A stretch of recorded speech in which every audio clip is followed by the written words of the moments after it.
Tonight, water woes continues from Bulletin residents. Major Regional Environment Conference deals with climate change concerns. And roads officials talk governance issues.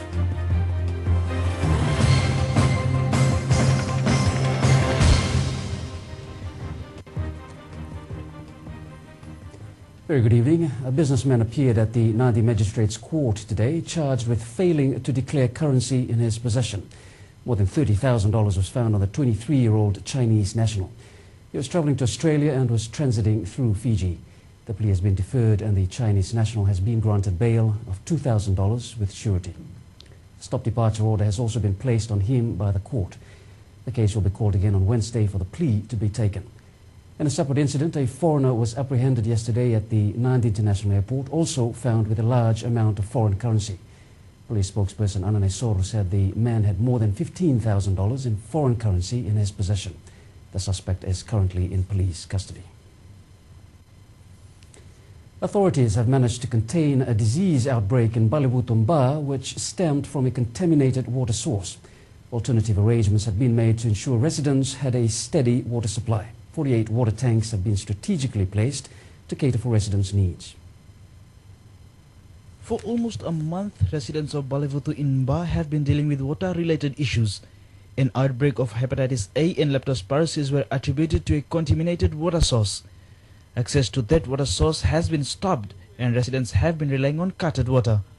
So far, almost $100,000 has been spent on cutting water to the affected areas. So far, we've almost coming to use up that money that is being allocated. But that's not, we will continue to deliver water to the affected communities. The priority for the Commissioner of Western now is to ensure a continuous supply of water to residents. This week we will need to do more awareness so that people, what we are trying to do is take out the fear out of the people because of this water system. Because it has made a lot of people here sick, the fear is there. The fear is there that if I drink from the same water system, I'll get the disease. But a lot of improvement has been done. Authorities were also able to successfully contain the outbreak of hepatitis A and leptospirosis. We've been able to upgrade their water system.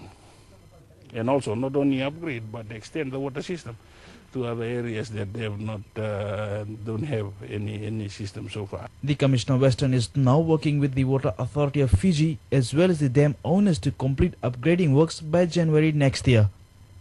Halitesh Dutt, Fiji One News. Another high-ranking provincial chief has passed away. The province of Mba and the people of Tavua are now in mourning. This follows the death of Tui Tavua Ratuchale Vuyasawa. Ratuchale was also the chairman of the Mba Provincial Council. Close family members have confirmed that the Vanua of Mbila have been traditionally informed, and traditional protocols will also see the Vanua of Tavua relaying that same message to other districts and provinces later this week. Pacific Islanders must take ownership of environment conservation efforts in light of climate change challenges. That was a key message relayed at the 9th Pacific Islands Conference on Nature Conservation and Protected Areas, which got underway this morning. Safeguarding our environment for the future generation is an issue close to many Pacific Islands' heart. And the 9th meeting of the Pacific Island countries will not only look at conservation measures, but also touch on some urgent matters needing immediate attention. President Rotepelini Latikau says that over the past 38 years, a lot of strategy has been drawn, but little has been done. He adds that over the next 5 years, the best way forward is to empower ordinary people to take responsibility for their environment. Personal attitudes, to make every citizen realize that it is their personal responsibility to safeguard the environment, on land and at sea, or in the words of the slogan, from the ridge to the reef. For too long, Pacific peoples have embraced one of the worst classes of Western consumerism, a culture of the throwaway package. He says that it is time to impart a new culture in the region where we must practice what we preach when it comes to conservation and sustainable development. Do not use our pristine environment as a rubbish dump. If you see a piece of rubbish or a plastic bottle, pick it up and dispose of it properly. When you go to a shop, choose items that are biodegradable and come in biodegradable packaging. The President turned his attention to the global community and the limited assistance they have provided to the Pacific Islands. We have to confront the fact that however much control we can exercise over our immediate environments, the Pacific Islands, there are much bigger forces at work that are beyond our control. They require a global response, and unfortunately, the world is not responding adequately enough. Fiji, along with the rest of the region, is deeply concerned and perplexed at the demonstrable lack of resolve on the part of the global community to address the issue of climate change. Fiji assumes the chairmanship role today. Ndreu Bukelangi, Fiji One News. Meanwhile, the regional body that looks after the Pacific environment believes the climate change challenges we now face is a lot bigger than before. The Secretariat of the Pacific Regional Environment Program, better known as SPREP, says an urgent plan needs to be mapped out immediately. Director David Shepherd says that they know which particular areas need urgent attention. We have to act, and we have to act now. We must make the clear case of the vulnerability of our small isolated islands to impacts such as invasive species, loss of habitat, excessive resource exploitation, and the overarching and critical threat of climate change. With emphasis on a holistic approach, Shepherd says local communities need to get more involved and manage their environment. An investment in biodiversity, an investment in better management of ecosystems offers one of the most cost-effective and efficient ways to address climate change. And at all times we must place communities at the centre of conservation efforts, and we must work with and through communities. And Honourable President, we've noted carefully your comments relating to the critical role of communities, and these will guide our deliberations during this week. Good governance is a crucial part of any organisation, and it becomes even more important for an entity like the Fiji Roads Authority that's tasked with upgrading the country's roads. Halitestat reports. There has been a shift in the relationship between good governance and corporate governance in recent years. These days, there's more emphasis on stewardship theory rather than agency theory. So it's not just about those associated with the particular entity, rather it's all about taking everyone's view into account. Companies should consider not only the rights of shareholders, but the rights of all the stakeholders in a company. So the rights of the employees, the relationship between the employer and the trade union, the customers, all the persons who are affected by the way that the company operates. To get rid of corruption and nepotism, Shamim says entities should identify particular threats to good governance. The concerns with entities here, though, is complacency. To start to revisit codes of conduct, corporate governance manuals, good governance manuals, the public service values, to ensure that it fits in with the risks that we see in Fiji, and to ensure that employees have absolutely no illusion about what this particular organization expects from them. These executives of the Fiji Roads Authority now have a clear definition of corruption and ensuring the authority adheres to good governance measures. One of the key reasons for the establishment of the Fiji Roads Authority was to remove that corruption or competence issue that was there formerly.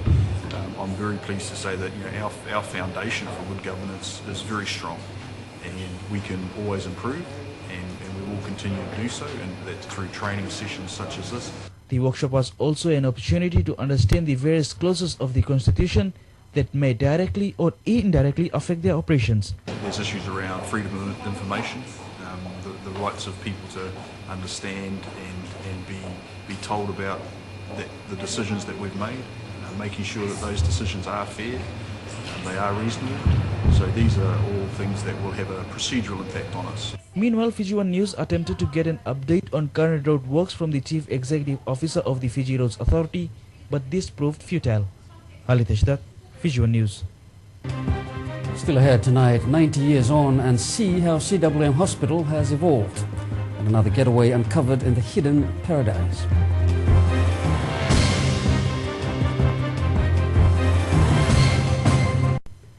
Hello again. School managements and administrators will undergo an awareness training pertaining to the education sector's 2014 budgetary allocation. It's aimed at ensuring these school officials are familiar with good governance and ethical standards before their grants are distributed to them. There's emphasis on financial management. It will also outline requirements schools have to adhere to before they receive their grants. The government statement says the training will be held at different venues. It will start on Wednesday at all 9 education districts. District education officers will start moving around tomorrow to the training venues. School heads and managements need to contact their district education officers for further details. A 6-bedroom home at Saweni Beach Road, Lautoka, was razed in a fire yesterday afternoon. Police spokesperson Anna Naisoro said the incident happened at around 4 o'clock. She said the fire is believed to have been caused by an electrical fault. Damage has been estimated at $100,000. Investigations continue. And also over the weekend, the National Fire Authority attended to another 2 separate house fire incidents over the weekend in Lambasa and in Lautoka, which has left 4 families homeless. The first was at Wailevu outside Lambasa, where 3 families are now homeless. Just after 9 a.m. yesterday, NFA Lambasa received a fire emergency call at Wailevu. Also last night at Nriketi Feeder Road in Lautoka, 6 people are homeless after a fire destroyed their 6-bedroom concrete structured house. At the time of the fire incident, the families were at home, and fortunately they were able to get out of the house without any injuries. Investigations are underway to determine the cause of the 2 fire incidents. The Labour Ministry has embarked on an ISO certification training for its auditors today. This is aimed at familiarizing the ministry's senior executives in quality management systems and enhance its productivity. The Labour Ministry's work is such that it has to ensure other government agencies and private sector complies with safety and International Organization for Standardization requirements. To gauge the ministry's compliance to ISO standards, its auditors need to be upskilled. I don't think there are any government departments that have gone into formal ISO certification.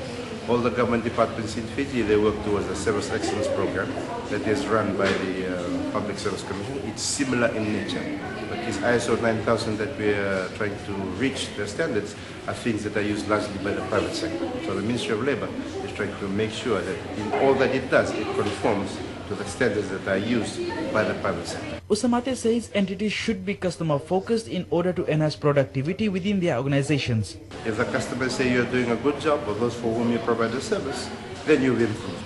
And that is what one of the major focus of this system is, to make sure that we can identify what customers want from the ministry and try to address them. And the system has certain parameters that we need to meet. This whole system is geared towards that, making sure that we can deliver our vision, which is decent and productive work for all, and at the same time help to contribute to government's vision. The Labour Minister adds once these auditors are trained, it will supplement the ministry's efforts to provide social justice to workers and implement standards into various sectors. The bigger picture of all of this is to deliver better service to the people that come to us. Whether people feel that they're not being paid the right wages or annual leave, or they're working in places that are not safe, all of the things that our ministry does. Our job is to make sure the compliance with our laws and to improve the quality of lives of all the people in Fiji is improved. That's our main role. The training will end next week. Halitesh Dutt, Fiji One News. The country's largest and oldest hospital is celebrating its 90th anniversary this week. Built during the Second World War, the Colonial War Memorial Hospital has treated numerous people requiring medical attention. Drebu Kailangi reports. This was the Colonial War Memorial Hospital when it was built in the early 1923. Back then, it was only managed by 25 staff and 2 resident medical officers. Changes have happened over the years, the hospital evolving to what it is today. Since then, CWM has extended and has become a much bigger facility and an important player in terms of health services not only in Fiji but also in the Pacific, in the region. Service is an area which they're hoping to improve. The introduction of modern technology expected to continue to boost service delivery. And some of the major development has been in the area of specialized clinical services that we now provide. And we provide high-level medical, surgical services that were not here 90 years ago and has developed for the last 90 years. We now have state-of-the-art equipment, investigation equipment. You would know that we now have an MRI scan, the only one in this part of the world. It's a time for reflection for those now running the hospital, especially on areas they need to improve. But 90 years on, they are proud of what they have achieved given the expectation from the public. The demand for health services continue to increase. Members of the public are more educated now, and the Ministry of Health and the government is aware that there is always an increase in the expectation and the demand from the public. And it has tried to meet this increasing demand by increasing the level and the scope of the services that's provided in the Ministry of Health. An open day to mark celebration are planned for Wednesday and Thursday. Nrubukelangi, Fiji One News. All children have the right to be protected from all forms of violence, including violence from their own peers. And all children must be taught to treat others with respect and care, and bullying in any form must be discouraged. But most of all, no one deserves to be bullied. That was the underlying message behind the flash mob in the capital city on Friday afternoon. The flash mob was co-organized by the Fiji police and UNICEF. Those who have been bullied in some form or another were encouraged to speak up and reach out to someone they must trust for help. Authorities say that ignoring bullying will not solve it and will not help the victims or the perpetrators. Our Pacific News segment is up next. Stay with us.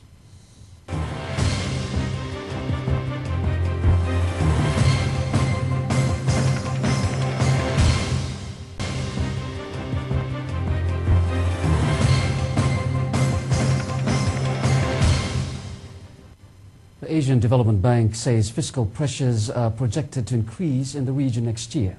The ADB's latest Pacific Economic Monitor was launched today in New Zealand. It says there's a likelihood that Samoa's public spending for post-cyclone recovery is expected to progress towards fiscal consolidation and drive up debt levels. In Timor-Leste's case, the report says its fiscal surplus is expected to diminish significantly. That's due to declining petroleum revenues and continued high levels of government expenditure. The deficit-financed fiscal stimulus in Papua New Guinea is expected to continue in Papua New Guinea to counter the effects of a slowdown in economic growth.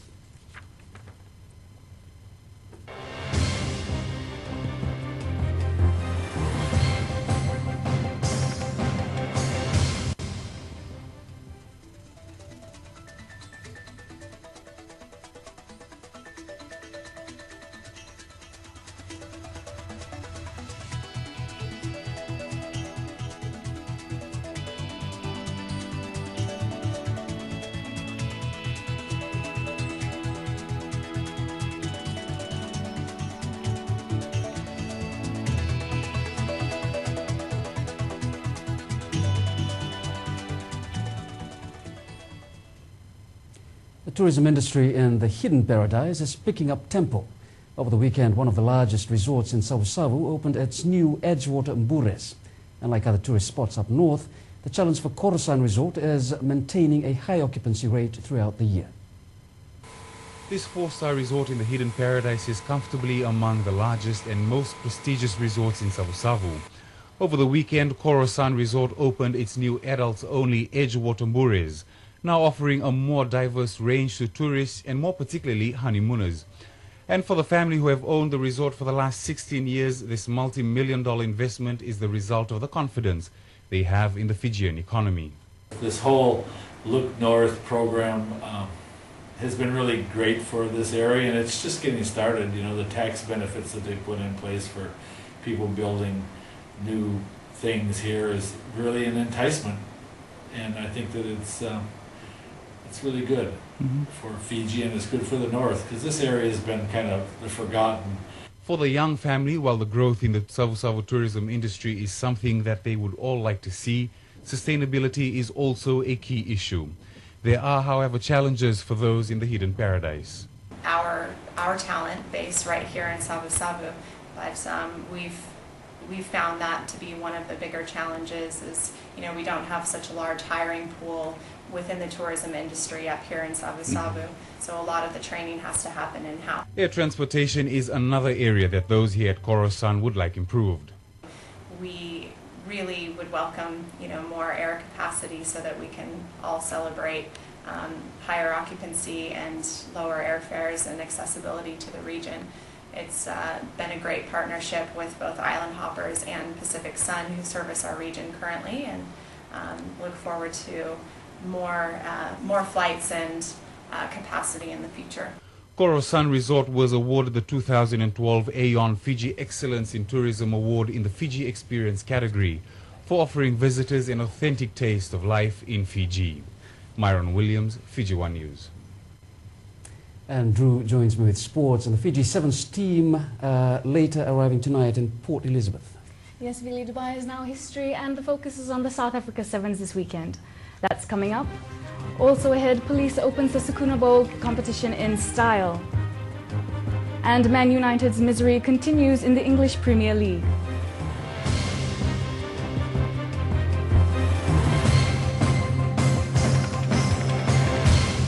Leading sport, the Fiji Sevens team will reach their next games venue later tonight as they gear up for the South Africa Sevens this weekend. With their victory in Dubai at the weekend and now history, there are already positive vibes ahead. Yesterday, head coach Ben Ryan's tweet said, quote, "Thanks for the congratulations, the team gave it their all this weekend. All 12 uninjured, so unchanged squad for Port Elizabeth," unquote. Fiji is grouped with Scotland, Australia and France in Pool A for the South Africa Sevens. IRB Sevens World Series world champions New Zealand remain confident they will bounce back in the upcoming South Africa Sevens. The side was blown away by Fiji 44-0 in the Dubai Cup semi-finals, but they are now hoping for a better outing in Port Elizabeth. It couldn't have been more bitter than this for the Fiji-born Kiwis, as they could do was watch as the Digicel Fiji Sevens side thumped the New Zealand 44-0 in the Dubai Sevens. We got totally outclassed, and you can't play the game without any possession, and we didn't get any really. And Fiji scored some wonderful tries, just totally outclassed. It's the only explanation from the World Sevens top coach, Sir Gordon Tidgens. He hopes they will be back in the South Africa Sevens this weekend. The side's going to be challenged now, how we can pick ourselves up and get up for it. We'll also go to another tournament next week in Port Elizabeth, in South Africa. You know, so we're into the second tournament. Fiji were on top of their game, every kick and pass connecting to the players. Too white. If they score here, it's shut the gate for Fiji. This surely put the All Blacks under pressure. No excuses whatsoever. In talking to the players in the change room afterwards, you know, I wasn't about to blow them up. You know, they've got to reflect on it, and they're hurting, obviously really badly, and just like we all are. But you've got to shelve that now, and you've got to flush it, and you've got to look to move forward. They are confident of a better outing in their bid to defend the South Africa Sevens title after Fiji denied them their fourth consecutive title last weekend. London last year, the World Cup, and obviously in Gold Coast, and that was our first loss for a long time. So now we can bounce back, I'm sure, with a lot of character. He hopes they can recover this coming week as they look to forget the worst ever defeat by any New Zealand Seven sides. Vashnil Prasad, Fiji One News. The Flying Fijians had a balanced northern tour this year, winning 2 games and losing another 2. They return home this afternoon. The side took on a classy Barbarian side and went down 43-19. Coached by the All Blacks boss, led by a Springbok. After a year of hostilities, New Zealanders and South Africans became teammates for the day. While they took time to gel, the Fijians clicked early. And that's lovely running from Matawale. Still Matawale, looks for support. The crowd really responding to this, and it's given on to Tigratuma, and Tigratuma is going to score! The Chiefs winger playing centre, impressive on attack. The Fijians' defence, though, at times went missing. I think the referee's blown. No, he hasn't. Vermeulen's gone. It took 50 minutes, but Fiji were then gone as well. LaRue crossfield looks for Piatau, and he's got it, and he's away with this time. Said it wasn't going for him, but this is going for him all right. Charles Piutau's mate Stephen Luatua also capped off a fine debut international season. After 2 years of struggles with serious injuries, box favourite Skulk Burger looked fit. Offloads, oh that's brilliant. Barbar's magic at its best, first from Jean de Villiers, then the Burger pass to Tom Taylor. 43-19 in the end, and the year ends on a high for several young All Blacks. And the Fiji Police Force officially opened the Ratusukuna Bowl competition this morning. Now with the fanfare over, both disciplined forces will get down to business as they try and outmuscle each other. As Vashnil Prasad reports, police are already confident of its chances of retaining most of the titles that are up for grabs this year. The theme says it all as the Fiji Police Force officially opened the 63rd Ratusukuna Bowl competition in style this morning. The host marked the opening with a walk through Laudala Bay following the Fiji Police Band. This was used to be done on the morning of the main Schooner Bowl team day, but we have changed it just to have a walk together, just a change of the venues, and also it is also a good time for the players just to come and see each other. The countdown is much more louder now as 6 different sports take part during the week-long competition. Police look confident and are ready for battle. Yeah, we are hosting this year, and we have started off this morning, and then all the preparation have been on the mark. We have achieved all with what we would like to have it on the ground before the actual start of the first game, which is boxing. For sure, the rivalry will be at its best between the two forces. They have 3 more days to prepare before facing each other at the ANZ National Stadium. I think both camps have been preparing very well. This is one of the games that we look up into on all the calendar of the organization, both forces, on all our work that we do. This is one of the day that we look forward to. The Sukuna Bowl officially starts tomorrow with boxing taking center stage. Vashnil Prasad, Fiji One News. The Fiji Football Association's National League will kick off in style here in the capital city next month. The National League Board have decided the league will officially kick off on January 19th. The official opening will be held at the ANZ Stadium. It will be played on a home and away basis, and looking at the reduced number of teams this year, it's only 56 matches, and we'll be able to manage it in a few months' time. Host Suva will face Lambasa in the opening game, while 2 more games will be played in the West. And in the new format of the league, the teams have to be consistent throughout to avoid direct relegation to the Premier Division. The competition will be tough this year as 8 teams will be participating, and on top of that, teams should be cautious from the beginning of the National League, as there will be direct demotion to Premier Division, and top team from Premier Division will be promoted to Super Premier Division automatically. The Lambasa football team successfully defended the women's inter-district title, beating Lautoka 1-0 at Govind Park. Both sides applied early pressure but were unable to capitalize with the opportunities. Lautoka had some early chances but were denied. They were locked 0-0 at the break, and Lambasa then found the back of the net in the last quarter of the second half, scoring a goal through Wainikiti Vosandrau.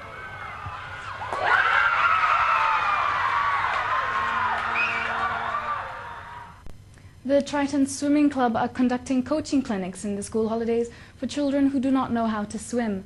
More than 20 school children are part of their first clinic session that started today. They'll be undergoing classes for the next 10 days before they can qualify as a swimmer. And we've just recently received a grant from the Ministry of Youth, and the grant is to run a Swim for Life clinic for students during this holiday season. The swimming sessions are not only for children but also for adults. The club officials will hold similar clinics in January, where they expect the number of participants to increase. And then the next session starts in January, so we're welcoming parents to bring their kids along. If they miss this session, there's always a session in January. Champion car race driver Ravin Nath is hoping to break his record in the Fiji Car Club's new season next year. Nath, who won his 12th consecutive quarter-mile drag race title, clocking 10.04 seconds, believes he can drive in less time. Due to mechanical issues, Nath will now have to retune his car before the new season. cylinder, 6 cylinder was not working. I had only, 7 cylinder was going. One of the cylinders was working, see. So I have to test my car, time dropped. So now I have to do is to go and reopen my engine and see what was wrong with the cylinder. And that's all from the sports desk tonight, Vili. Thanks, Drew. Stay with us. We have world news from our global news partner, CNN, after the break.